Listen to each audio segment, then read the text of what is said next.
राधे राधे गुरुजी। जी। हम अपने घर से आए बिहार से। हाँ तो आप अपने घर से आई होंगी कोई दूसरे के घर से थोड़ी आई होंगी।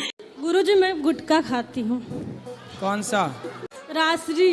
गुरुजी छूट नहीं रहा है। कितने खा जाती हो कल? कितने के रोज खा जाती हो? 50।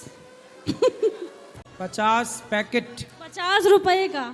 50 रुपए के रोज? हाँ। शादी गुरुजी मेरे जो पतिदेव हैं वो भी बहुत खाते हैं, कंपटीशन करते हैं। तो पहले आपने शुरू किया कि पति ने? हम एक खाएंगे तो 2, हम 2 खाएंगे तो 4।